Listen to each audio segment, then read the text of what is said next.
how long do you think most jobs have left? And do you think people are getting degrees? I think we will continue to have jobs. What is happening with AI is not necessarily the wholesale replacement of a job. It's going to take certain tasks within a job. Every job is a bundle of tasks. Seeing patients, writing prescriptions, admin, professional development. AI will threaten certain tasks more than others. So things that are more empathy-based, more about understanding and talking to people, humans are going to be, at least for now, ahead on that. Things that are more physical, so require physical dexterity, robotics is still behind. Also things that are less algorithmic. So AI is very good at doing something when it has patterns, when it has a set of rules. It's fantastic. That's why it's good at coding. Coding has a structure. It's also why they're not so good at more creative tasks, because it still requires a human to make leaps in thought. So anything that is non-algorithmic, physical, and requires human empathy or human connection, they will tend to be safer. Doesn't mean they're safe, but they tend to be safer. Even in those jobs, certain tasks AI will take.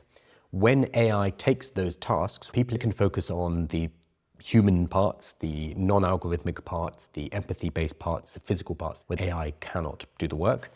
And they'll be able to do more because they don't have to do all the admin, they don't have to do the algorithmic stuff in the background.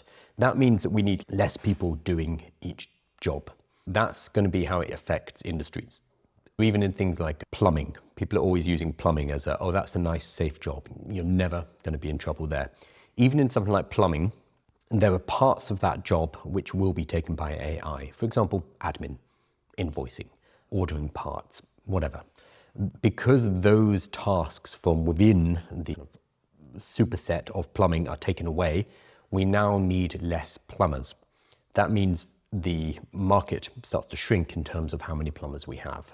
So there's second order consequences. You might say we're going to need just as many because now the plumbers are more productive, or now the lawyers are more productive, or now the doctors are more productive. They can see more cases, they can see more patients. Maybe. That requires demand for services to be increasing as well as the additional supply. We have no mechanism through which we think that's going to happen. Demand is going to drop because many will have their jobs disrupted. It's complicated and we don't know. It is coming for jobs. I am very pro AI, but I'm not so pro AI that I will say things like, oh, it will just replace all the jobs and make new jobs and everything is going to be fine.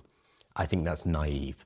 I also think that even if that does happen, even if it does replace jobs 20, 30 years from now, there's still going to be decades of chaos.